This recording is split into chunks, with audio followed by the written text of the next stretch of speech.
Good morning. Good morning.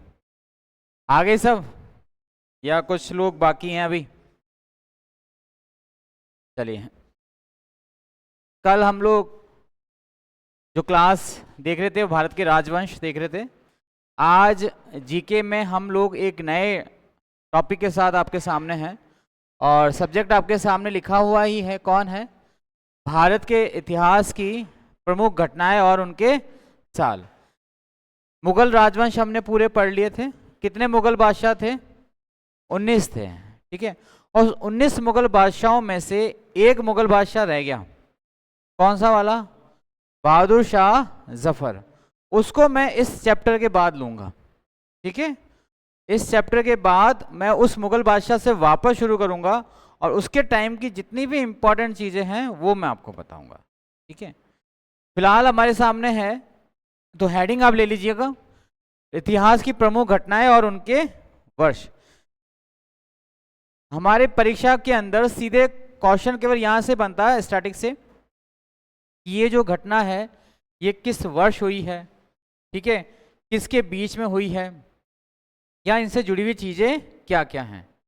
जो जो main चीजें हैं वो सारी मैं आपको बताऊंगा जो इस टॉपिक से संबंधित होंगे।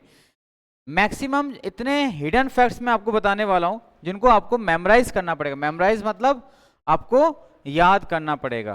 ठीक है, जो विद्यार्थी अभी आए हैं मैं आपको ये बता देता हूं कि एक टॉपिक मैंने उसमें जो बहादुर शाह जफर है उसको हम बाकी क्लास में देखेंगे। और आज का हमारा विषय है रजनी साहब, क्या है? इतिहास की प्रमुख घटनाएं और उनके वर्ष। मतलब ये घटना जो है कौन से साल में घटी, ये तो हुआ आपको नोट डाउन करने वाली चीजें, और इसके अंदर की जो चीजें होंगी वो मैं आपको बताऊंगा जो आपको अपने स्तर पे नोट करनी पड़ेगी। और बाकी जो स्लाइड पे या स्क्रीन पे दिखेगा वो तो नोट करना ही करना है। ठीक है, आप हेडिंग ले लो पहले, फिर एक घटना लिखना, ये भारत में आर्यों का आगमन। अब इसके बारे में मैं आपको सारी चीज बता देता हूँ कि आर्य कौन थे, कहाँ से आए थे, ठीक है, उन्होंने यहाँ आके किया क्या है। तो सबसे पहले लिख लेना, भारत में आर्यों का आगमन। ठीक है, 1500 ईसा पूर्व। 1500 ईसा पूर्व। अब इससे जुड़ी हुई चीज सुनिए आप, आर्य है ना। आर्य जो शब्द होता है यह संस्कृत लैंग्वेज का है। कौन सी भाषा का है? संस्कृत लैंग्वेज का है।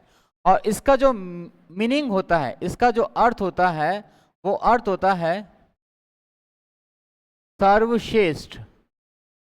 सर्वश्रेष्ठ, जो मनुष्यों में सर्वश्रेष्ठ है, जो मनुष्यों में बेस्ट है, वही क्या कहलाता है? आर्य कहलाता है। ठीक है, आर्य आए कहां से थे इसके बारे में अभी तक जो है कोई भी एविडेंस हमारे पास नहीं है। अलग अलग लोग जो हैं अलग अलग स्टेटमेंट देते हैं। जैसे आर्य जो थे ये अपने आप में बहुत ब्यूटीफुल थे, यानी बहुत हैंडसम थे, बहुत सुंदर थे, बहुत चार्म पर्सनालिटी थे, लाइक रणबीर कपूर, इसके जैसे थे ये। तो नॉर्मली हम लोग जब भी गोरेपन की बात करते तो हमारे दिमाग में कौन से देश का नाम आ जाता है? इंग्लैंड का नाम आ जाता है ना। तो एक व्यक्ति है, ठीक है, वो इनको बोलता है कि ये तो कहां से है, जॉर्ज थॉमस करके आता है, वो बोलता है ये इंग्लैंड से आए। एक हमारे भारतीय हैं जिनका नाम है बाल गंगाधर तिलक। बाल गंगाधर तिलक, ठीक है, इन्होंने एक बुक लिखी थी, उसका नाम था गीता रहस्य। गीता रहस्य, उन्होंने एक बुक लिखी थी गीता रहस्य। ठीक है, बाल गंगाधर कहते हैं कि जो आर्य है ना वो आर्य कहां से आए थे? आर्कटिका से आए थे। कहां से आए थे? आर्कटिक। आर्कटिक यानी कि नॉर्थ पोल, उत्तरी ध्रुव से भारत आए थे। क्योंकि ठंडे इलाकों में रहने वाले लोग मैक्सिमम क्या होते हैं, हाँ, जो है कलर जो है उनका वो थोड़ा सा साफ होता है, और जो गर्म इलाकों में रहते हैं उनका कलर साफ थोड़ा कम होता है। ठीक है, तो बाल गंगाधर बोलते हैं कि ये कहां से आए थे? उत्तरी ध्रुव से या आर्कटिक आए थे। लेकिन एक अंग्रेज था जिसका स्टेटमेंट सबसे ज्यादा सही माना जाता है उसका नाम है Max Muller. Max Muller. Max Muller ये कहता है कि Aryans comes from the central Asia. Max Muller कहता है कि आर्य कहाँ के रहने वाले थे? मध्य एशिया के। मध्य एशिया।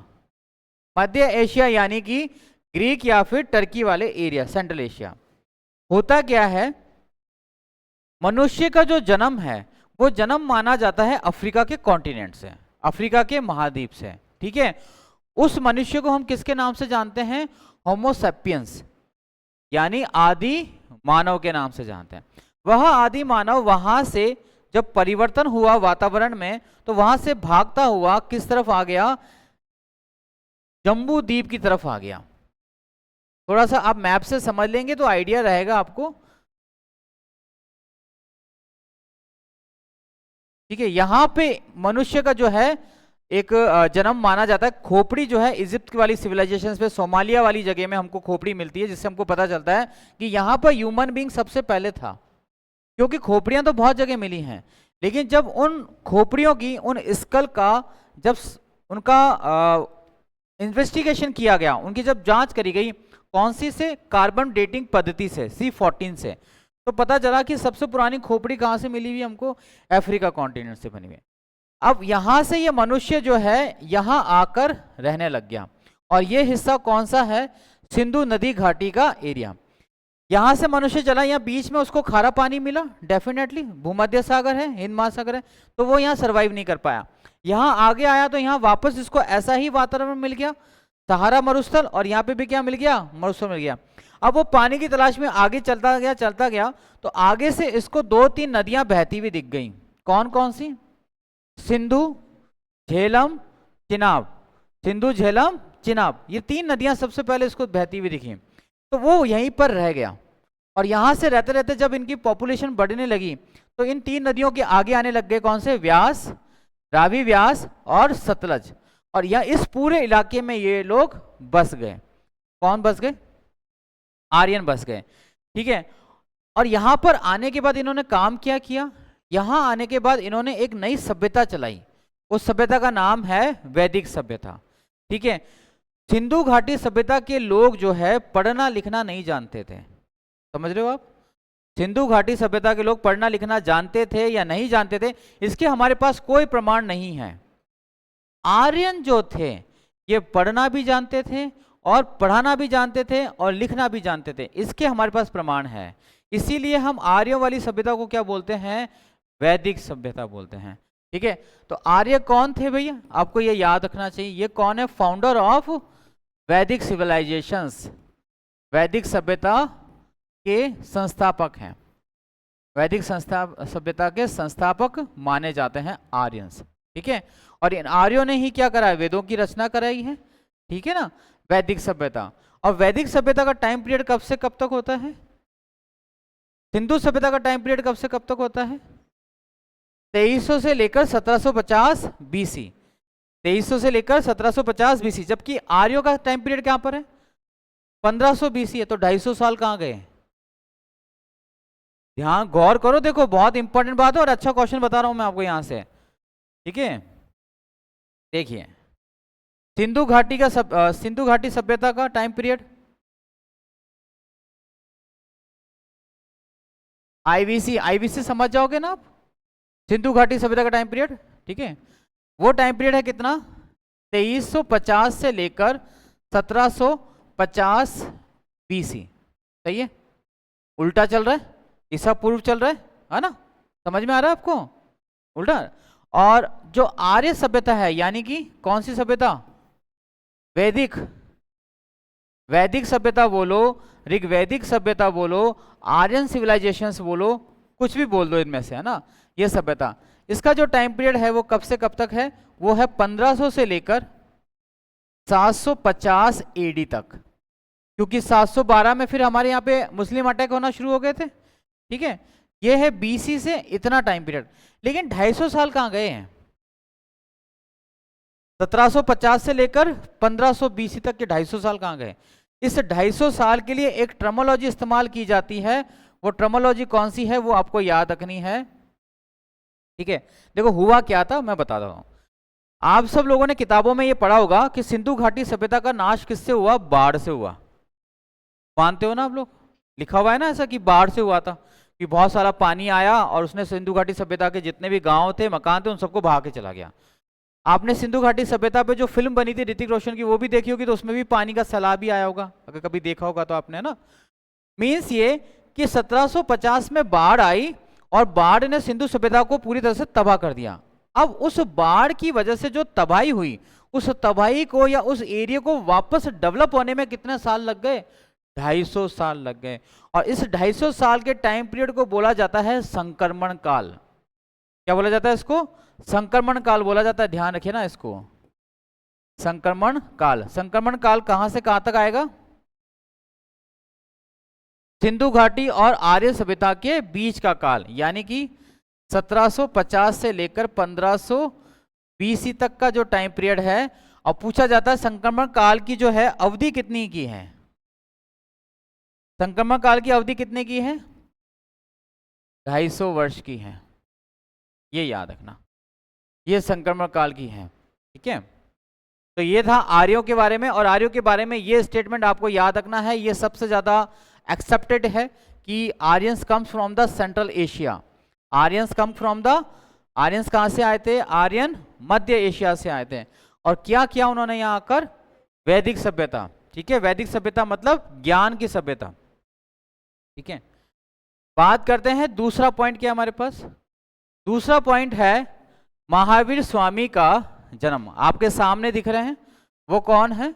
महावीर स्वामी हैं। ठीक है ना, ये महावीर स्वामी ही हैं। हाँ, ये महावीर स्वामी ही हैं। ठीक है भाई, यह महावीर स्वामी हैं। अब महावीर स्वामी का जन्म हुआ कहाँ है? कब कब हुआ है? 540 BC में हुआ है, यानी कि ये वैदिक सभ्यता के भी बाद में आए हैं। 750 तक तो वैदिक सभ्यता ही थी, उसके बाद हमारे यहाँ पे संस्कृति ने जो है बहुत ज्यादा डेवलपमेंट कर लिया था। कहाँ हुआ था महावीर स्वामी का जन्म? कहाँ हुआ था? कपिलवस्तु में हुआ था या लुम्बिनी में हुआ था? लुम्बिनी में तो महात्मा बुद्ध का है, इनका जन्म कहाँ हुआ था? कपिलवस्तु में हुआ था। कहाँ हुआ था इनका? कपिलवस्तु में हुआ था। ठीक है, महावीर स्वामी। देखिए अब इसके ऊपर जो मेन चीज है,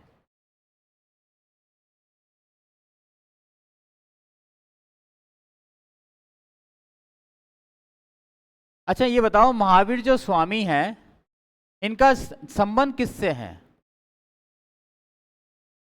कौन से किससे है? ये किस लिए जाने जाते हैं महावीर स्वामी? जैनिज्म के लिए जाने जाते हैं। ठीक है, जैनिज्म के लिए जाने जाते हैं। ठीक है, चलो अच्छी बात है, जैन धर्म। अब ये बताओ जैन धर्म का संस्थापक कौन है? Who was the founder of Jainism? Jain धर्म का संस्थापक कौन है? जैन धर्म का संस्थापक है ऋषभदेव। कौन है? ऋषभदेव। ऋषभदेव। इन्हें ही किसके नाम से जाना जाता है? आदिनाथ के नाम से जाना जाता है। ठीक है, जैन धर्म के संस्थापक। ठीक है, जैन धर्म में जो संत होते हैं, जैन धर्म के जो संत होते हैं उनको क्या कहा जाता है?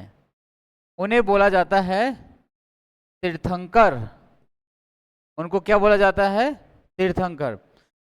जैन धर्म में जो संत होते हैं उनको क्या बोलते हैं? तीर्थंकर। तीर्थंकर मतलब जो दुख रूपी संसार से हमको क्या कर दे? पार लगा दे, जो हमारी आंखें खोल दे कि ये जो दुनिया है, ये जो महफिल है हमारे काम की नहीं है, हमारी काम की क्या है? केवल समाधि है। ठीक है, जैन धर्म में टोटल तीर्थंकरों की संख्या कितनी है? कुल तीर्थंकर है 24। कितने हैं? 24 तीर्थंकर हैं। पहले तीर्थंकर कौन हो गए आपके सामने?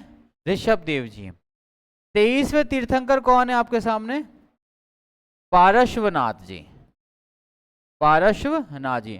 24वें तीर्थंकर कौन है आपके सामने? महावीर स्वामी। महावीर स्वामी। इसके बाद इन्होंने बोल दिया कि कोई तीर्थंकर अब नहीं होगा। ठीक है, महावीर स्वामी। जैन धर्म की कितनी शाखाएं होती हैं? 2 शाखाएं होती। कौन कौन सी होती हैं? 2 शाखाएं होती हैं। कौन कौन सी शाखाएं होती हैं? एक होती है जिसको बोलते हैं हम लोग दिगंबर। दिगंबर मतलब जो किसी तरह के वस्त्र को धारण नहीं करते। ठीक है, वो ये कहते हैं कि ये चारों दिशाएं ही क्या हैं? हमारी वस्त्र हैं, कवर है, दिगंबर। दूसरा कौन होता है? श्वेतांबर। श्वेतांबर, ठीक है, श्वेतांबर। श्वेतांबर यानी जो श्वेत वस्त्रधारी हैं, श्वेत वस्त्र धारण करते हैं। दिगंबर में महिलाओं को जाने की अनुमति नहीं है, श्वेतांबर में महिलाएं जा सकती हैं। ठीक है, दिगंबर का संस्थापक कौन है? जैसे हमने जैनिज्म का संस्थापक देखा, उसी तरह से दिगंबर का संस्थापक कौन है? उसका संस्थापक है भाद्रबाहु। दिगंबर शाखा का संस्थापक कौन है? भाद्रबाहु। श्वेतांबर का संस्थापक कौन है? स्थूलभद्र। स्थूलभद्र जो जैन धर्म की श्वेतांबर का संस्थापक माना जाता है। ठीक है, भारतीय इतिहास का कौन सा बड़ा शासक जैन धर्म का सबसे बड़ा सेवक हुआ? चंद्रगुप्त मौर्य। चंद्रगुप्त मौर्य जैनिज्म को अपनाता था, जबकि अशोका बुद्धिज्म को अपनाया था। वो जैन धर्म को अपनाता था चंद्रगुप्त मौर्य। बिंदुसार का नाम याद है आपको? बिंदुसार भी बाद में क्या बन गया था? जैन बन गया था। ठीक है, बहुत अच्छी अच्छी चीजें हैं जैनिज्म के अंदर, लेकिन बहुत क्या टिपिकल हैं, हर किसी के बस की नहीं है वो।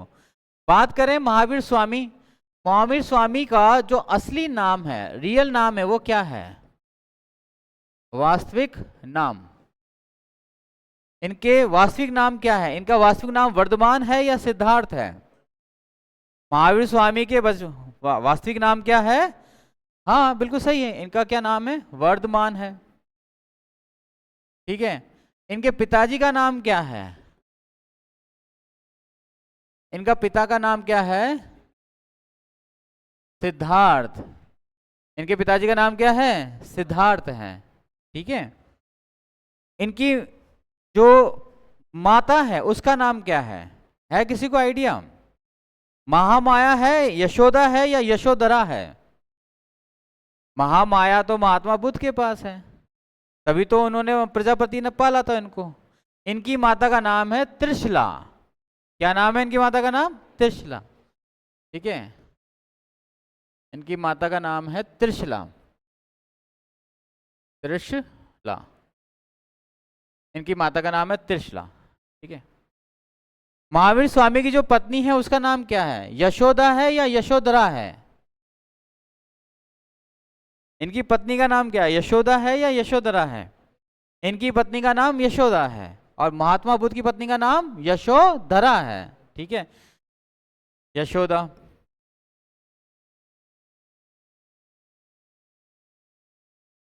ठीक है, महावीर स्वामी के जो बड़े भाई हैं उनका नाम क्या है?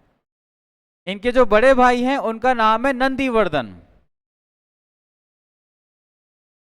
बड़ा भाई नंदीवर्धन।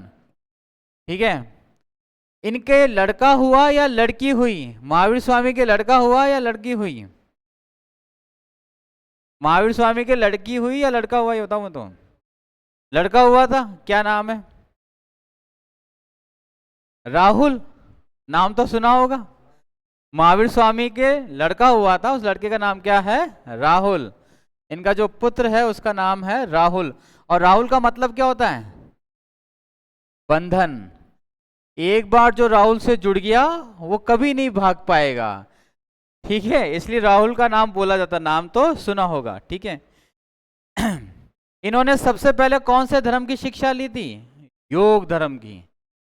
सबसे पहले योग धर्म सीखा इन्होंने, योग सीखा, क्योंकि योग से ही सबसे, आप कहाँ जा सकते हो? ध्यान में जा सकते हो। बिना योग क्रिया के आप ध्यान नहीं कर सकते हो। ठीक है, फिर बात आती है महावीर स्वामी को जो है, इन्होंने कितने साल की उम्र में घर छोड़ दिया था? 29 साल की उम्र में या 30 साल की उम्र में? महात्मा बुद्ध ने, कंफ्यूज चल रहे ना, देखो दोनों आपके सामने। महात्मा बुद्ध ने 29 में छोड़ा या महावीर स्वामी ने 29 में छोड़ा? महावीर स्वामी ने 30 में छोड़ा या महात्मा बुद्ध ने 30 में छोड़ा? इन्होंने 29 ईयर्स की उम्र में घर छोड़ दिया था और महात्मा बुद्ध ने 30 साल की उम्र में 29 वर्ष की आयु में घर छोड़ दिया, आयु में घर त्याग दिया, है ना। फाइनली जो है ये कौन से, इनको सारी की सारी जो शिक्षाएं हैं ये ध्यान लगाते हैं और ध्यान लगाने के बाद इनको एक दिन ज्ञान की प्राप्ति हो जाती है। जो ज्ञान की प्राप्ति है उसको क्या बोलते हैं फिर? ये तीर्थंकर बन गए, है ना। ये क्या बन जाते हैं? जिन बन जाते हैं। क्या बन जाते हैं? जिन। जिन जैन धर्म के जो संत होते हैं वो क्या कहलाते हैं? जिन कहलाते हैं। जिन क्या होते हैं? इंद्रियों को वश में करने वाला, जो सेंसेस को वश में कर ले वही। इंद्रियां कितनी होती हैं? 5 होती है। इंद्रियां यानी ज्ञानेंद्रियां, ज्ञानेंद्रियों को वश में करने वाला, वश में करने वाला वही कहलाता है जिन, वही कहलाता है जिन। और जैसे ही इनको ज्ञान की प्राप्ति हुई, इन्होंने बोल दिया कि आज के बाद जैन धर्म में कोई और तीर्थंकर नहीं होगा, मैं अंतिम तीर्थंकर रहूंगा। और तब से लेकर आज तक जितने भी कोई लोग संत होते हैं उनके आगे लगा होता है 1008, 908, 1007 ये लोग, लेकिन उनको तीर्थंकर नहीं बोला जाता, भले वो कितने ही पैदल चल लो, कितना ही कुछ कर लो। ठीक है, तो ये महावीर स्वामी के बारे में थोड़ी सी बात है। अगला तो है महावीर स्वामी का निर्माण। निर्वाण यानी कि उनकी मृत्यु। ठीक है, तो उनकी मृत्यु तो हमारे यहाँ पे इसमें लिखी हुई है, आप नोट कर लीजिएगा। उनको निर्माण कब हुआ महावीर स्वामी को? 468 में। तो इंपॉर्टेंट पॉइंट ये हुआ कि महावीर स्वामी की एज कितनी थी? महावीर स्वामी की एज कितनी थी? कितने साल जीवित रहे?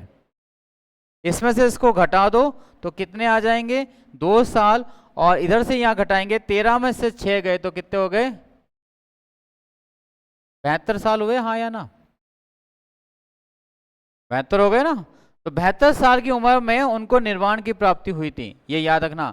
महावीर स्वामी की मृत्यु के समय उनकी आयु कितनी थी? 72 ईयर्स थी। इंपॉर्टेंट चीज है, ख्याल रखिएगा। लिख लिया आपने ये सारा, है ना? चलो, याद कितना हुआ? लिख तो गणा लिया तुम लोगों ने, ये बताओ मेरे को, याद कितना हुआ? किसने ये बोला कि आर्य जो है मध्य एशिया से आए थे? किसने ये बोला कि आर्य जो है मध्य एशिया से आए थे? मैक्स मूलर ने बोला था। किसने बोला था? मैक्स मूलर ने बोला था, याद रखो इस चीज को। ठीक है, आर्यों ने कौन सी सभ्यता की शुरुआत करी थी? आर्य सभ्यता बोलो या फिर आप वैदिक सभ्यता बोलो, दोनों एक ही हैं। वैदिक सभ्यता और सिंधु घाटी सभ्यता के बीच का जो समय है उसको क्या बोला जाता है?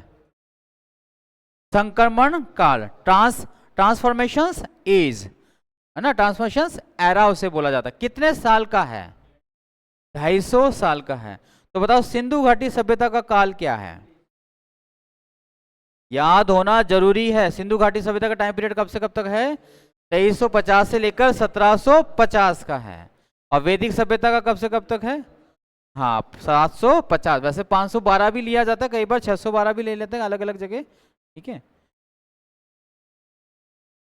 चलिए अगला देखते हैं। जिस तरह से हमने महावीर स्वामी को देखा, इसी तरह से अब आ रहे हैं हमारे सामने महात्मा बुद्ध। महात्मा बुद्ध के अंदर सबसे इंपॉर्टेंट जो चीज आती है वो इनकी वही बायोग्राफी आती है। और बायोग्राफी के अलावा और भी बहुत सारी चीजें जो मैं समझा देता हूं आपको।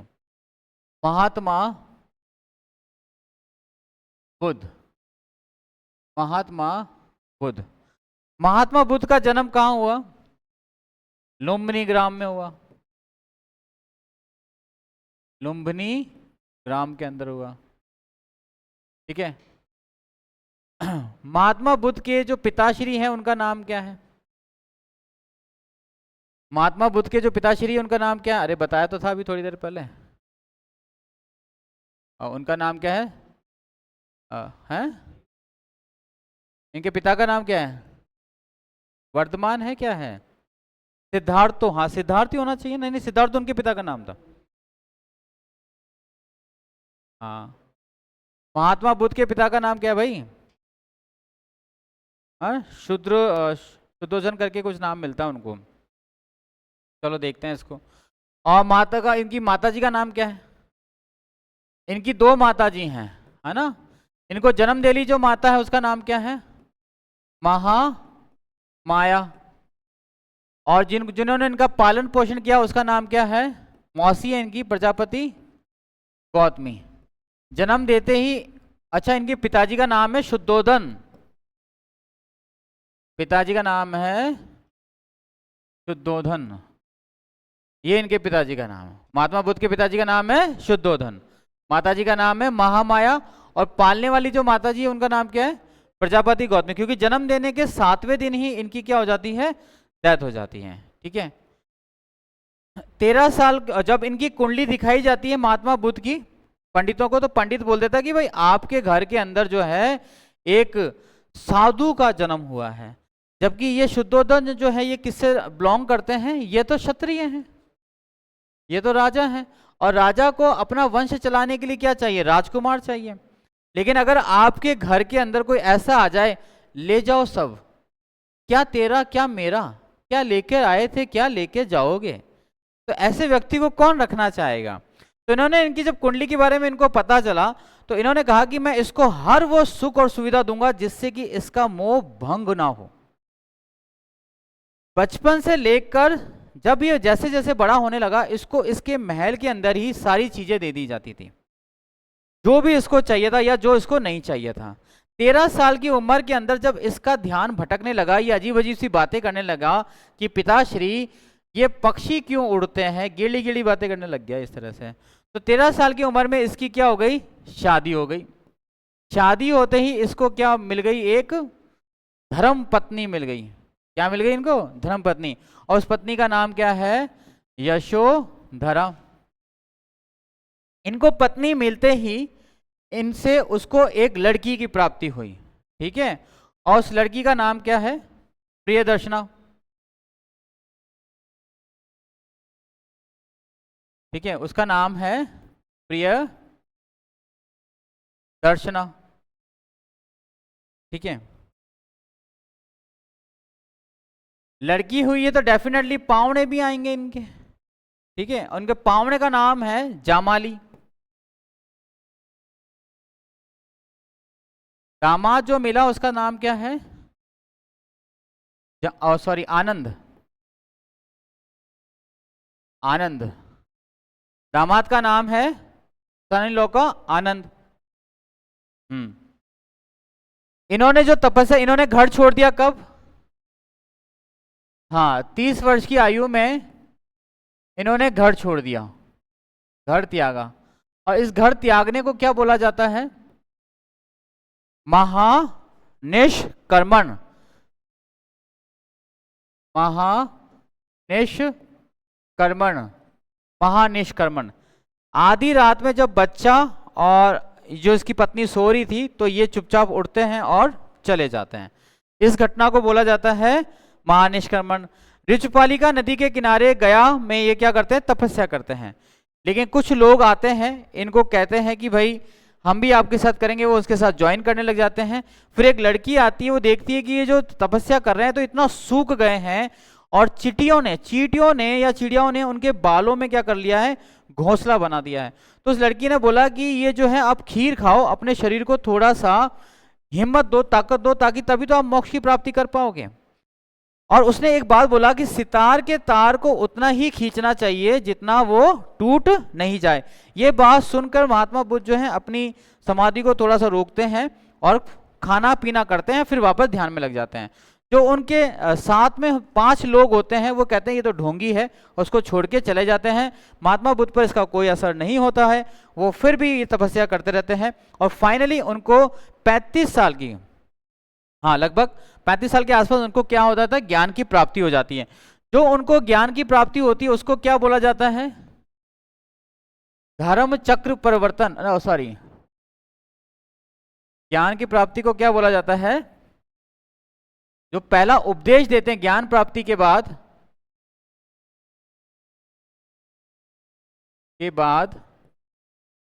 ये जो उपदेश देते हैं उस उपदेश को बोला जाता है धर्म चक्र परिवर्तन। परिवर्तन, धर्म चक्र परिवर्तन।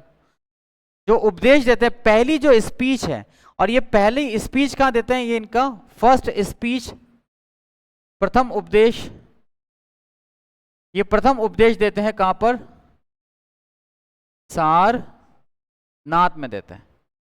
सबसे ज्यादा भी यहीं पे दिए हुए, पहला उपदेश भी ये कहां देते हैं, यहीं पे देते हैं। ठीक है, इनसे बहुत सारी घटनाएं जुड़ी हुई होती हैं।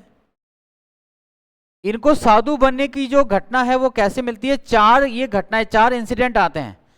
जब ये अपनी लाइफ टाइम अपने बहुत अच्छे गोल्डन पीरियड में चल रहे होते हैं महल में, तो एक बार इनको महल से बाहर निकाला जाता है, और महल से बाहर जाते हुए ये चार लोगों को देखते हैं। सबसे पहले तो किसको देखते हैं, एक बीमार व्यक्ति को देखते हैं। दूसरा किसको देखते हैं, एक वृद्ध व्यक्ति को देखते हैं, वृद्ध व्यक्ति को देखते हैं। फिर क्या देखते हैं, एक मृत शरीर देखते हैं। और चौथे नंबर पे किसको देखते हैं, एक साधु को देखते हैं। बीमार व्यक्ति को देखते हैं तो इनके साथ एक व्यक्ति होता है जो इनका सारथी होता है। उस सारथी का नाम क्या होता है, चाल करके नाम होता है उसका। ठीक है, चाल होता है, जैसे नाम होता है, वो जो सारथी होता है उससे ये बातचीत करते हैं। तो वो उसको पूछते हैं क्या मैं भी कभी बीमार पड़ूंगा, तो वो बोलता है हाँ आप भी बीमार पड़ोगे, सब बीमार पड़ते हैं। क्या मैं भी कभी बूढ़ा होऊंगा, बिल्कुल, आप चांदी के चम्मच से खाना जरूर खाते हो, लेकिन आप भी क्या होगे, एक दिन बूढ़े जरूर होगे। क्या मुझे भी मृत्यु को प्राप्त होगा, हाँ मरना तो सबको है। तो फिर ये जो साधु है ये सबके सब दुखी थे सिवाय इसके, किसके, साधु के। ये जो साधु था ये कैसा था, ये खुश था। ये साधु कैसा था, हैप्पी था, मुस्कुराहट थी। तो ये खुश क्यों है, तो ये वो कहता है कि इसको किसी भी चीज का खोने का दुख नहीं है, इसीलिए ये खुश है। तो कहता है कि यार मेरे पास तो सब कुछ है फिर भी मैं खुश नहीं हूं, तो इससे तो अच्छा है ना कि मैं सब कुछ क्या हूं, लुटा दूं। ठीक है, तो साधु फिर बनने के बारे में इनके ख्याल आता है। और ये सारी की सारी घटनाएं महात्मा बुद्ध की जीवनी में लिखी हुई है, जिसका नाम मैंने आपको बताया था, ललित विस्तार। बौद्ध धर्म की शाखाएं कितनी हुई हैं, दो शाखाएं, हीनयान और सॉरी कौन सी है इसकी, हीनयान और महायान। हाँ, बौद्ध धर्म की शाखाएं हैं ये। ठीक है, बौद्ध धर्म में तीर्थंकर नहीं हुए हैं। चलिए, इसके बाद आता है हमारे सामने अगला कौन है, इनका महापरिनिर्वाण। वो कब हुई है इनकी मृत्यु, 483 में। तो बताओ महात्मा बुद्ध की एज कितनी है, कितनी है, 0, 16 में से 8 गए, 80 तो आएगी ना, 80 साल। जबकि महावीर स्वामी की एज कितनी है, 72 साल है। महावीर स्वामी की एज 72 है और इनकी 82 है। इसके बाद आती है अगली जो घटना है हमारे टाइम की, वो है सिकंदर का भारत पे नहीं रहे, भारत पर आक्रमण। सिकंदर का भारत पर आक्रमण कब हुआ है, 326 में ईसा पूर्व के अंदर, इतना पुराना है। सिकंदर के बारे में सारी इंफॉर्मेशन आपको याद होनी चाहिए अभी से। अब तो मैं आपको वो सारी डिटेल नहीं बढ़ा के मेन चीज बता रहा हूं। जैसे सिकंदर, इस सिकंदर को ही ग्रीक भाषा में क्या बोला जाता है, अलेक्जेंडर बोला जाता है। ठीक है, ये कहां का रहने वाला था, मकसूदिया है ना, मकडोनिया, मिसोडोनिया, सॉरी मिसोडोनिया, मिसोडोनिया का ये क्या है, शासक है, मिसोडोनिया का शासक, मिसोडोनिया का शासक। पिताजी का नाम क्या है, फिलिप्स, पिताजी का नाम है फिलिप्स। पत्नी का नाम क्या है, रेक्सोना, रेक्सोना है क्या, नहीं ये पत्नी, रेक्सोना। चलो ठीक है, आप देख लीजिएगा। तो घोड़े का नाम क्या है, बुरकाफिला, घोड़े का नाम बुरकाफिला। ठीक है, इसकी समाधि कहाँ है? बेबीलोन। इसका जो टॉम है वो कहाँ पे बना हुआ, इसकी मृत्यु कहाँ पे हुई है? बेबीलोन। बेबीलोन क्यों जाना जाता है? हैंगिंग सिविलाइजेशंस के लिए, झूलती सभ्यता के लिए जानी जाती है बेबीलोन। ठीक है। इसके जो सेनापति है उस कमांडर का नाम क्या है? एक का नाम तो क्या है? नियाकस, और दूसरे का नाम क्या है? Seleucus Nicator. ये तो कौन है? आर्मी चीफ है। और ये कौन है? नेवी चीफ है। ठीक है। फिर बात आती है इसके टाइम पर आक्रमण के दौरान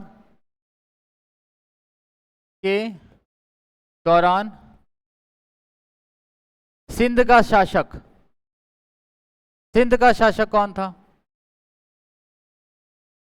सिंध का शासक था पोरस।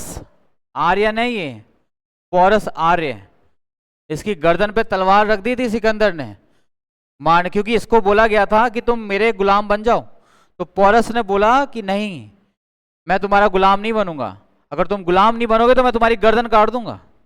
तो यहां पर जो है उस तलवार को थोड़ी देर के लिए इसकी गर्दन पर टिका के रखता है। उसकी तलवार इतनी तीखी होती है कि अगर वो ढंग से टच भी हो जाए ना तो भी गर्दन कट जाए, इतनी तीखी तलवार थी इसकी। और वो उसने अपना सिर नहीं झुकाया। वो थे आर्यन। आर्यन वो नहीं है जो यहाँ पे गली मोहल्ले के अंदर अपने दोस्तों को या अपने पड़ोसियों को बोलते हैं आ दिखा मैं यहीं खड़ा हूं, वो आर्यन नहीं है। ये तो लपाड़ी वाली हरकतें हैं।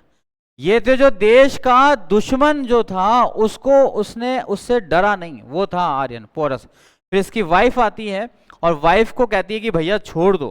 तो सिकंदर समझता भैया होता क्या है, जानता ही नहीं था। तो फाइनली उसको समझाया जाता है कि भैया वो होता है जिसकी एक बहन होती है जिसकी वो रक्षा करता है, क्योंकि ये ब्रिटिश होते हैं, ब्रिटिश को कुछ समझ में नहीं आता ज़्यादा, ब्रदर सिस्टर है ना। तो उसके बाद ये उसको धर्म की बहन बनाता है और पोरस को छोड़ देता है। लेकिन एक कंडीशन पूछता है कि मुझे आगे जाना रास्ता बताओ। तो कहता है कि आप आगे जाना चाहें आप जा सकते हैं, मैं आपको अपनी सेना भी दे दूंगा। ये अपनी सेना भी देता है उसको। इसके समय भारत का शासक कौन था? भारत का तो क्या बोलेंगे हम लोग, भारत में पूरा मगध ही ले लो आप। हाँ, मगध का शासक वो कौन था? घनानंद था। घनानंद था, ये इस समय यहाँ का शासक था। ठीक है। और इसके अलावा आपको तक्षशिला के बारे में आपको पता ही है ना। मगध का, या अगर आपसे पूछ लिया जाए कि भारत में कौन सा वंश राज कर रहा था, भारत में कौन सा वंश था सबसे इंपॉर्टेंट, यहाँ पे नंद वंश था। सारी बातें इंपॉर्टेंट है अलेक्जेंडर से संबंधित। ठीक है। अगली बात करते हैं, सम्राट अशोक और कलिंग वॉर। मैंने आपको अशोक के बारे में तो बताया था, लेकिन कलिंग के बारे में नहीं बताया था। ठीक है। कलिंग क्या है? कलिंग आता कहाँ है, किसी को आइडिया बताओ? ओडिशा में आता है। कलिंग आता है ओडिशा में। क्यों लड़ाई हुई यहां पर, क्या कारण था?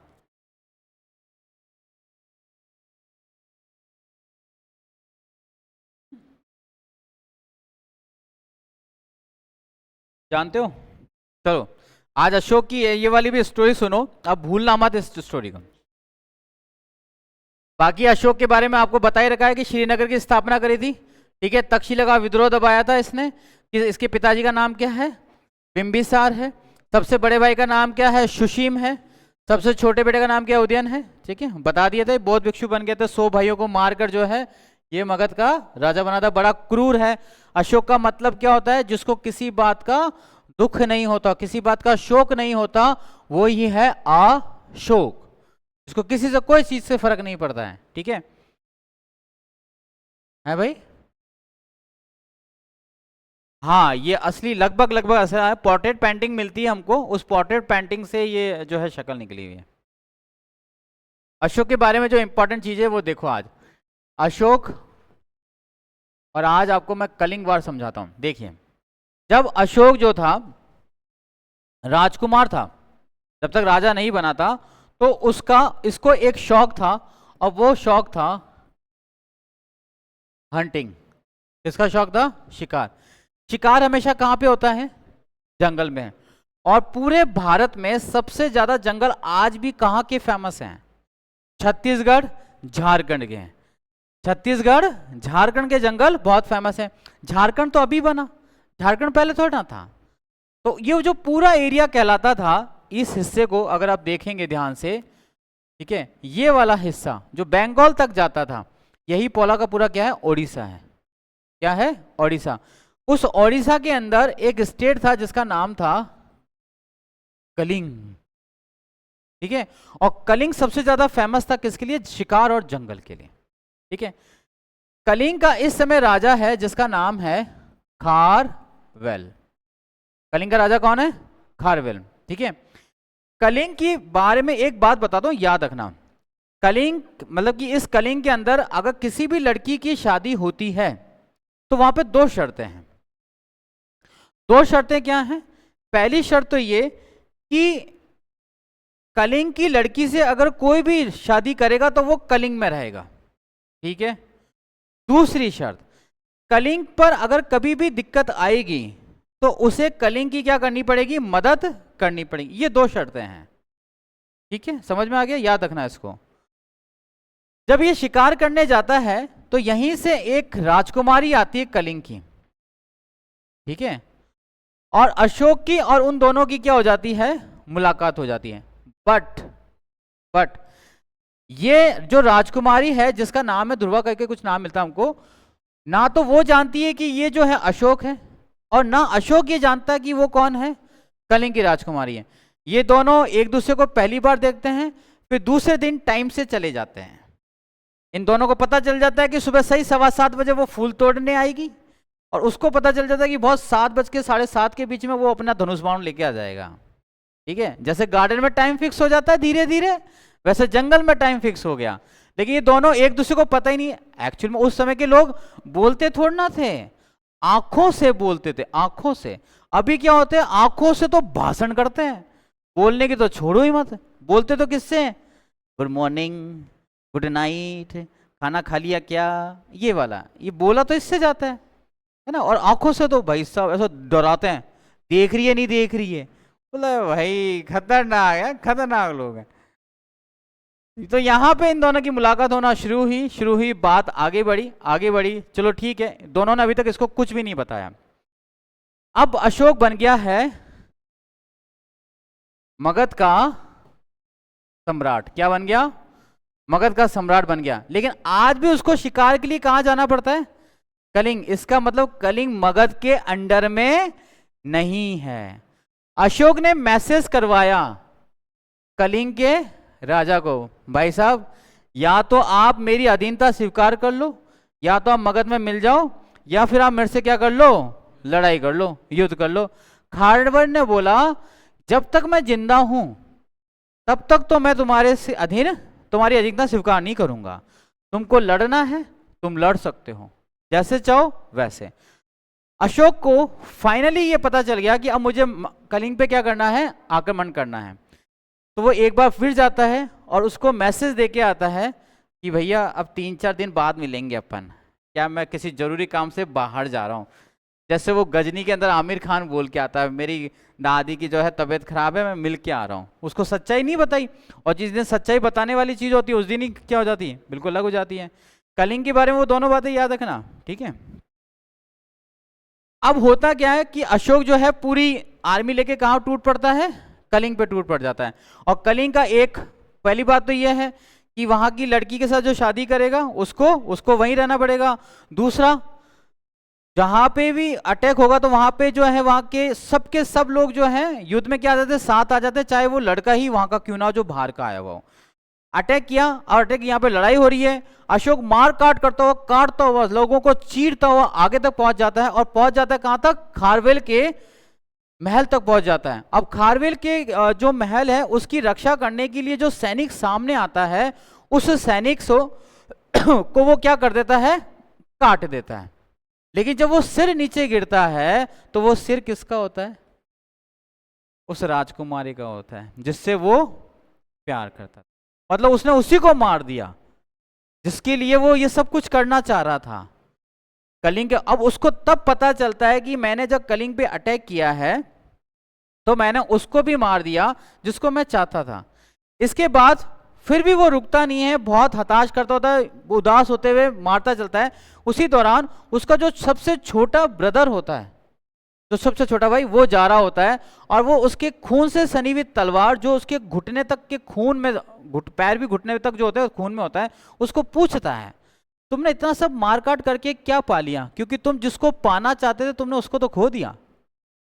इस बात से जो अशोक है उसका मन पिघल जाता है और वो लड़ाई झगड़ों को छोड़कर अब धर्म के रास्ते पे आ जाता है और क्या बन जाता है, बौद्ध भिक्षु बन जाता है। लेकिन एक चीज इंपॉर्टेंट आएगी ये कि कलिंग का वार हुआ कब, सबसे इंपॉर्टेंट, कलिंग युद्ध। कलिंग युद्ध होता है 261 बीसी या एडी।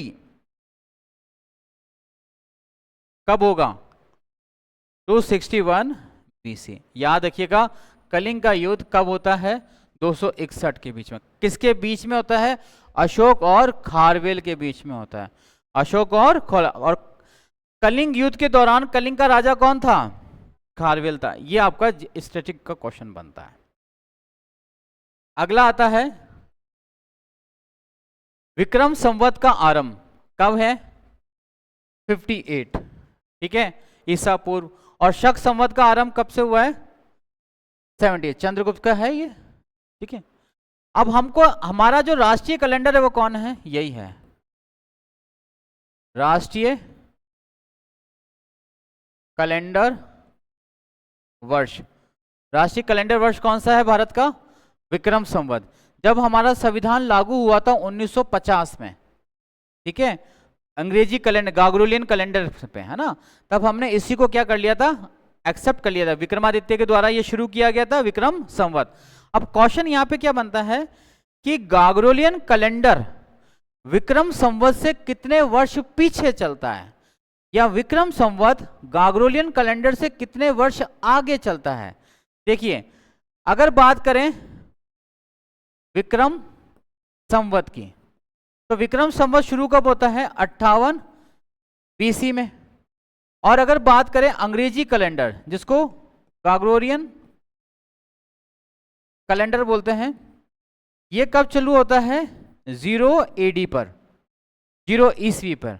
तो कितने साल आगे चल रहा है, कितने साल पीछे चल रहा है, या कितने का अंतर है, तो अंतर कितने वर्षों का है, 57 वर्षों का है। आज का साल क्या है,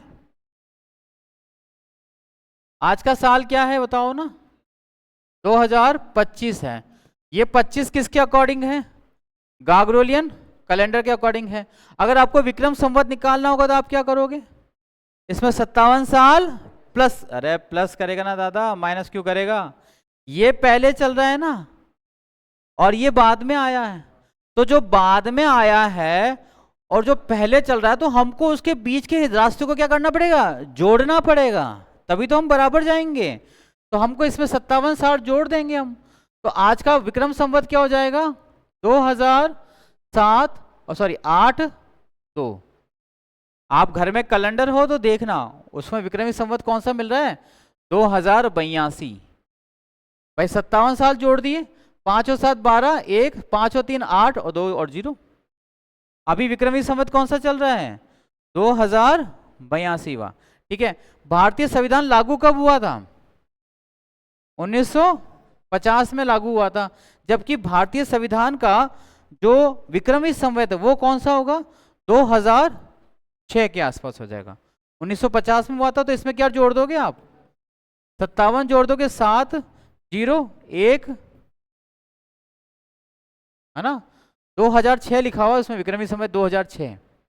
अब जब संविधान पढ़ते हो तो उसमें लिखा हुआ है विक्रमी संवत 2006, क्योंकि संविधान पूरी तरह से 1950 में लागू हुआ था, लेकिन एक्चुअल में लागू कब हो गया था, 1949, 24 नवंबर 1949 को संविधान लागू हो गया था।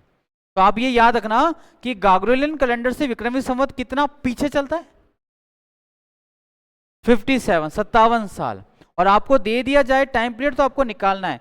जैसे एक प्रश्न दिया मैंने आपको, प्रश्न क्या है, प्रश्न है 2026, वर्ष 2026 का विक्रमी संवत क्या होगा बताओ। 2026 का विक्रमी संवत क्या होगा? 2083 होगा। इसमें आप क्या जोड़ दोगे? +57 जोड़ दोगे तो कितना आ जाएगा? 2083, यही तो होगा, यही होगा ना। अब दूसरा देखो, 2081 विक्रमी,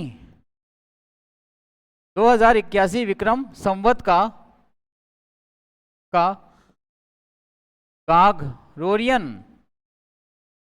वर्ष क्या होगा?